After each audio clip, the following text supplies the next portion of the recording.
Bab 26, tetap pada sasaran. Kita harus bisa meyakinkan orang bahwa mereka dapat mempercayai dan bergantung kepada kita. Kampanye pemilihan calon presiden. Kemampuan memperoleh kepercayaan publik dan sekaligus menyenangkan hati mereka semata-mata bergantung pada kita sendiri. Hal ini dapat digambarkan sebagaimana yang terjadi pada kampanye pemilihan calon presiden.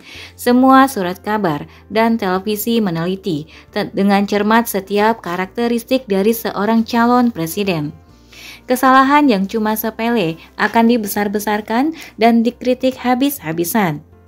Kita mengimbangkan sikap tegas kita terhadap orang dengan tekad untuk mempedulikan mereka. Pada tahun 1972, publik Amerika dipaksa harus memilih satu di antara dua kepribadian yang sangat bertentangan. George McGovern adalah orang yang ramah dan sensitif. Dia meyakinkan kita bahwa dia sangat memperhatikan diri kita. Banyak orang yang menaruh kepercayaan kepadanya, namun McGovern bukanlah orang yang agresif dan tegas. Dia telah mengecewakan para penasihat terdekatnya karena dia tidak memiliki kemampuan untuk mengambil keputusan. Waktu itu, banyak orang Amerika merasa bahwa dia adalah orang yang sangat memperhatikan diri mereka, tapi dia bukanlah seorang pribadi yang kuat, yang dalam keadaan krisis dapat mempedulikan mereka. Richard Nixon bisa meyakinkan orang dengan tekadnya yang bulat dan agresif bahwa dia memperhatikan diri kita. Di samping itu, kita juga merasa bahwa dia tidak mempedulikan kita. Kita dapat bergantung kepadanya dalam pengambilan keputusan yang tepat pada saat-saat kritis, tapi kita meragukan apakah dirinya layak untuk kita percaya.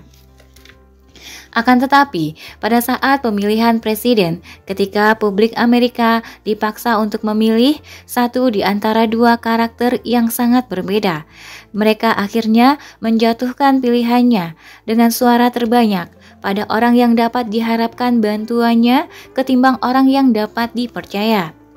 Dalam pertemuan sosial, kita mungkin lebih cenderung berbincang-bincang dengan orang seperti George McGovern daripada dengan Richard Nixon, yang mungkin akan mendominasi percakapan kita. Namun demikian, bila kita harus memutuskan mana calon presiden yang tepat, kita akan mempertimbangkan orang yang bersikap ramah dan memiliki figur seorang bapak, karena calon yang mendapat suara terbanyak biasanya adalah orang yang mempunyai kepribadian seorang bapak. Sikap bersahabat. John F. Kennedy, di samping usianya masih muda, pemeluk agama minoritas dan ayahnya seorang yang kenamaan mulai merintis karir politik dari bawah dan berhasil memenangkan kursi presiden pada tahun 1960. Waktu itu, dia dianggap sebagai salah satu presiden Amerika yang paling karismatik. Kematiannya menjadi perkabungan nasional yang amat menyedihkan bagi seluruh rakyat Amerika. Dia adalah orang yang sangat agresif, tegas, dan berambisi, namun ramah dan humoris, sehingga banyak orang merasa bahwa mereka dapat mempercayainya dan menggantungkan harapan kepadanya. Ronald Reagan juga mempunyai karakter yang berimbang. Dalam penampilannya di televisi, dia memancarkan kepribadian yang kokoh dan meyakinkan, sementara senyuman dan sifat humornya telah menawan hati banyak orang. Pada musim panas tahun 1988, George Bush telah tertinggal 17 poin dibanding lawannya dan memperoleh 40% peringkat negatif. Saat itu, Bush disebut si Loyo, kartun buatan Doonesbury, bahkan memperlihatkan Presiden Reagan sedang ditanya, apa George punya kekuatan? Dan Reagan kemungkinan menjawab, ya, dia tidak pernah mengusik diri saya. Namun, tiba-tiba Bush menjadi sangat agresif. Walaupun Downsbury mengatakan bahwa perubahan sikap pribadi George bukanlah hasil usahanya sendiri, melainkan perbuatan jahat saudara kembarnya yang bernama Skippy. Bush mungkin telah mengubah sikap pribadinya, atau barangkali dia sudah mengikuti petunjuk manajer kampanyenya. Bisa juga dia telah membangkitkan kembali semangat bersaingnya yang alami, sebagaimana yang pernah diperlihatkannya ketika dia bermain dalam tim baseball Yale University pada kejuaraan nasional 2 tahun berturut-turut. Semua yang kita ketahui adalah jika Bush menghadapi masalah yang sulit, dia memiliki kemampuan untuk bertindak dan meyakinkan publik Amerika bahwa dia dapat bersikap tegas. Dia telah berangkat dari 17 poin di belakang lawannya menjadi pemenang tunggal dengan 8 poin di muka pesaingnya. Beberapa tahun yang lampau, seorang calon presiden tidak perlu memiliki karisma agar bisa terpilih.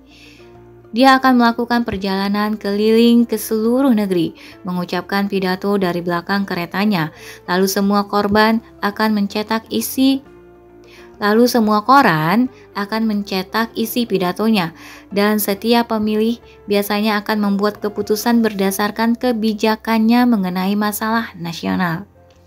Dewasa ini, pemilihan bisa dimenangkan atau dikalahkan berdasarkan citra seorang calon yang ditayangkan dalam warta berita dan perdebatan di televisi. Faktor utama dalam kekalahan Jack Kennedy adalah akibat penampilan fisik Nixon selama perdebatan di televisi dan penggunaan atau kurangnya pemakaian kosmetik. Wow. Penting banget penampilan kayaknya ya, sampai nggak jadi presiden ini. Ronald Reagan disebut sebagai presiden Teflon. Kalau dia melakukan suatu kekeliruan, dia tidak akan kehilangan akal. Kemampuannya sebagai aktor sangat cocok bagi penampilannya di depan kamera televisi. Tantangan dalam kampanye pemilihan calon presiden sama dengan tantangan dalam dunia bisnis. Sekarang kita sering berkomunikasi lewat televisi, misalnya mengadakan konferensi video jarak jauh dan siaran televisi via satelit. Kita perlu meneliti bahwa hal ini bersifat dinamis dan bisa diterima semua kalangan. Sukses kita dalam dunia bisnis sangat dipengaruhi oleh kesan yang kita ciptakan. Kemampuan kita dalam meyakinkan orang bahwa mereka dapat bergantung kepada kita pada masa-masa kritis dapat menjadi hal yang lebih penting daripada kemampuan intelektual kita. Kita masing-masing perlu meneliti kembali bagaimana reaksi kita di bawah tekanan, sewaktu kita masih kecil dan secara otomatis disayangi tanpa memandang baik buruknya tingkah laku kita. Maka kita bersikap ulet dan penurut bukanlah sesuatu yang sulit kita lakukan di masa depan bila kita dapat menjaga keseimbangan perilaku kita. Lama-kelamaan kita akan bisa bergaul dengan siapa saja guna mendukung keberhasilan usaha kita. Membangun keseimbangan. Dalam film Working Girl, dikisahkan bahwa pahlawan wanita itu mempunyai cita-cita yang tinggi. Gadis itu selain berwibawa, juga peramah dan sensitif. Sebenarnya, dia sangat baik dan bersikap terbuka sehingga semua orang menyukai tingkah lakunya. Banyak orang menaruh kepercayaan kepadanya karena dia adalah orang yang tulus dan jujur. Namun, mereka tidak mendidiknya untuk memiliki rasa tanggung jawab. Karena itu, dia cepat bersedih dan berpikir untuk berhenti bekerja. Lalu dia memegang jabatan yang bukan menjadi haknya dan mulai bertindak bagaikan seorang yang berkuasa. Tapi banyak orang menganggap bahwa dia benar-benar berkuasa dan mulai menghormatinya. Sementara mereka bergantung kepadanya, dia telah menunjukkan keberhasilannya. Suksesnya segera memperkuat citra dirinya, membuat keyakinan dirinya menjadi suatu kenyataan. Kisah dalam film ini bisa menjadi salah satu cara yang alami untuk mengembangkan potensi diri kita. Kita akan memainkan peran kita dan selalu memperbaiki kekeliruan tindakan kita sampai kita memperoleh tanggapan yang kita inginkan. Kemudian kita mengintegrasikan umpan balik positif ke dalam citra diri kita dan memperkuat identitas pribadi kita. Memanfaatkan umpan balik negatif. Steve Alper adalah bagian dari program pelatihan Shearson Lehman Brothers yang membantu para konsultan keuangan perusahaan agar berhasil dalam bisnis yang menegangkan dan berorientasi pada risiko. Ketika Steve masih kuliah, dia sudah melakukan penelitian pasar bagi sebuah perusahaan penerbitan. Pekerjaannya waktu itu bukanlah sebagai penjual, melainkan sebagai peneliti. Orang yang dihubunginya jarang yang menelpon balik kepadanya. Akhirnya dia memutuskan,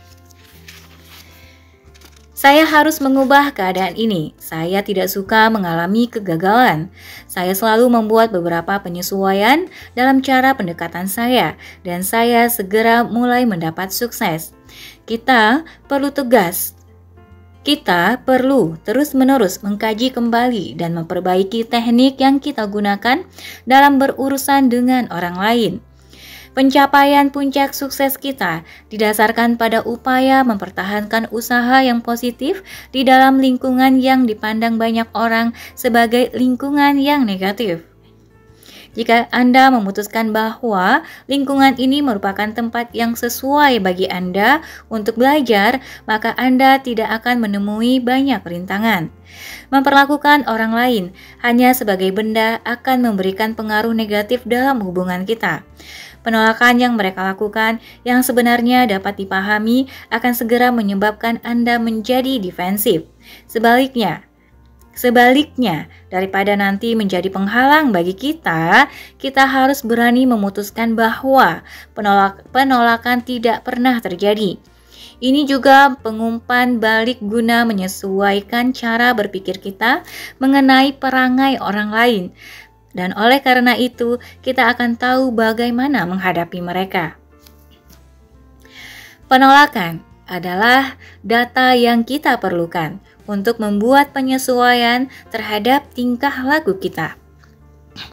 Kalau Anda selalu berhasil, maka tidak akan timbul antisipasi, sehingga pekerjaan Anda bukan merupakan suatu hiburan lagi. Bagi Anda, kegagalan dan penolakan sama saja. Kedua-duanya adalah data. Buatlah beberapa penyesuaian yang diperlukan. Tentu saja, penyesuaian yang paling tepat adalah mengantisipasi timbulnya masalah. Pemikiran awal akan mempersiapkan Anda untuk menghadapi rintangan dan penolakan yang bakal terjadi. Seorang profesor di kampus memberitahu saya, kalau rencanamu gagal, itu disebabkan kamu telah gagal membuat rencana. Steve memusatkan pikirannya pada 3 kata, keyakinan, sikap, dan disiplin. Keyakinan di dalam batin kita akan dapat menciptakan sikap yang positif guna menjaga agar kita tetap memiliki disiplin. Kita dapat memulainya dari kata yang mana saja. Ubahlah sikap kita sehingga kita menjadi disiplin. Sukses yang kita peroleh nantinya akan menciptakan keyakinan di dalam diri kita, dan keyakinan ini akan mendukung sikap kita. Membuat beberapa penyesuaian. Sebagai ilustrasi, torpedo modern pertama menetapkan sasaran yang ingin dihancurkannya. Torpedo modern pertama menetapkan sasaran yang ingin dihancurkannya. Kedua, dia akan mengirimkan sinyal. Di dalam torpedo terdapat sensor guna menangkap sinyal yang dipantulkan oleh sasaran, sehingga dia bisa tahu apakah dia meluncur tepat menuju sasaran atau tidak. Jika dia menerima umpan balik negatif, dia punya kemampuan membuat koreksi arah agar bisa tetap meluncur menuju sasaran. Sekarang, bayangkan bahwa torpedo itu mempunyai ego dan cepat bereaksi setiap kali dia menerima umpan balik negatif. Apa yang akan dilakukan torpedo itu? Dia mungkin akan berputar-putar tidak menentu, menantikan datangnya sinyal positif. Kita kebanyakan melakukan tindakan yang serupa. Kita sering mencoba untuk melindungi diri kita dari umpan balik negatif berikutnya, yang kita anggap sebagai penolakan, dengan jalan menunda-nunda suatu kegiatan. Kita barangkali akan menyelesaikan kertas kerja atau melibatkan diri dalam kegiatan yang tidak produktif. Kita masing-masing perlu memikirkan betapa seringnya kita terjerat dalam siklus hidup seperti ini. Salah satu pilihan negatif bagi torpedo adalah meluncur ke bawah laut, sebagaimana yang sering kita lakukan bila kita merasa bingung. Kita sesungguhnya telah berhenti melakukan suatu kegiatan, atau paling tidak kita menyembunyikan diri untuk beberapa saat. Barangkali juga kita akan berpura-pura sakit sehingga kita punya alasan untuk tetap tinggal di rumah. Atau mungkin kita sengaja tidur larut malam dan menonton televisi ketimbang menghadapi konfrontasi ini. Torpedo bisa berbalik arah, yang akan membahayakan kapal selam yang meluncurkannya. Dalam dunia bisnis, hal semacam ini justru sering kita lakukan. Beberapa dari antara kita bahkan ada yang pulang kampung dan meminta teman hidupnya menyertai perjalanannya, paling tidak buat sementara waktu. Torpedo dapat menjadi terlalu panas karena terlalu menanggapi sinyal balik negatif, sehingga dia akan meledak dengan sendirinya. Celakanya, kita sangat mudah terkena kemungkinan ini. Kalau kita meledak di luar diri kita, maka kita akan menjadi lekas naik darah. Kita mungkin akan berteriak kepada sekretaris kita atau bertindak kasar terhadap keluarga kita pada saat kita tiba di rumah. Jika kita meledak di dalam diri kita, maka penyelesaiannya mungkin akan ditempuh dengan jalan bunuh diri, memakai obat melebihi dosis, atau menjadi pecandu alkohol.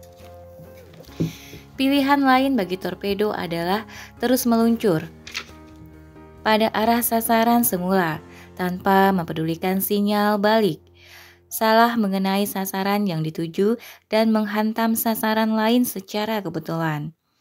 Kita seringkali bertindak dengan pola yang sama. Kita tidak mengindahkan umpan balik negatif dan terus saja bergerak. Pada waktu menjual barang, bila calon pelanggan kita diam saja, kita harus mengunjunginya lagi. Kalau sasaran kita banyak, maka secara untung-untungan kita akan berhasil mengenai salah satu dari sasaran itu. Namun kita akan kehilangan banyak peluang.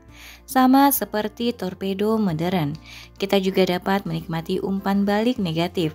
Ego kita, yang merupakan sensor kita, cukup sensitif dan tidak terlalu sensitif. Kita ingin memantau umpan balik negatif dan menyesuaikan cara pendekatan kita agar kita tidak kehilangan arah, sehingga mencapai sasaran kita. Dengan kata lain, kita menghargai umpan balik negatif sebagai informasi yang kita perlukan untuk mencapai sasaran yang kita tuju. Perasaan, merasakan, dan menemukan. Sekarang Walt Whisenhuter telah berhasil dalam bisnisnya sendiri, menikmati kemandirian dan tantangan pemasaran. Keberhasilannya adalah hasil kerja keras yang dilakukannya. Dia bercerita kepada saya kehilangan pekerjaan saya setelah saya mengabdi selama 22 tahun. Perusahaan tempat saya bekerja diambil alih pihak lain. Senioritas dan prestasi kerja saya selama ini cuma dianggap sepele oleh manajer yang baru. Waktu itu, saya berusaha keras untuk menekan perasaan terhina dan penolakan yang saya hadapi. Nilai Anda sebagai pribadi telah menjadi runtuh. Namun demikian, di samping Anda bisa meredam penolakan dan perasaan buruk, Anda juga dapat menemukan kekuatan batin. Kegagalan adalah berarti positif bila Anda mengizinkannya untuk mengubah prioritas Anda, sehingga Anda dapat maju terus. Salah satu cara untuk memanfaatkan umpan balik negatif adalah bila kita menggunakan teknik yang disebut sebagai perasaan, merasakan, dan menemukan. Jika seseorang tidak setuju dengan kita, ketimbang mengeluh, kita sebaiknya berkata, "Saya tahu bagaimana perasaan Anda. Saya sendiri dulu pernah merasakan hal yang sama. Akan tetapi, berdasarkan pengalaman saya dalam menghadapi situasi semacam ini, saya telah menemukan bahwa kalau kita terlebih dahulu melakukannya dengan cara yang tepat, maka masalahnya akan dapat kita pecahkan sebelum itu benar-benar terjadi." Umpamanya, seorang suami mendapat pemberitahuan dari istrinya lewat telepon bahwa kura-kura piaraan anak laki-laki mereka telah mati dan diminta agar dia cepat pulang guna menghibur anaknya yang sedang berduka. Ketika si ayah tiba di rumah, dia telah mempersiapkan diri. Dia berkata kepada anak laki-lakinya, "Ayah tahu bagaimana perasaanmu. Ayah sendiri dulu pernah merasakan hal yang sama ketika burung kenari piaraan ayah mati. Akan tetapi, berdasarkan pengalaman ini, ayah telah menemukan bahwa kalau kita sudah mendapat tempat yang bagus di halaman belakang guna mengubur kura-kuramu, undanglah semua temanmu ke sini agar kita bisa bernyanyi bersama dan berdoa. Kemudian kita akan makan kue ala kadarnya dan menikmati es krim, sehingga kamu nanti akan merasa lebih terhibur." Anak laki-lakinya nampak lebih gembira pada saat mereka membuat peti mati yang berukuran mini dan menggali liang kubur yang kecil. Lalu ayahnya berkata, "Johnny, sebelum kawan-kawanmu datang, cepat ambil kura-kuramu." Johnny kemudian membawa binatang piaraannya yang mati kepada ayahnya. Tapi pada saat dia menyerahkannya, binatang itu mendadak bisa bergerak lagi dan ayahnya berkata, "Lihat Johnny, kura-kuramu ternyata masih hidup." Dan Johnny berkata, "Ya, kita bunuh saja dia."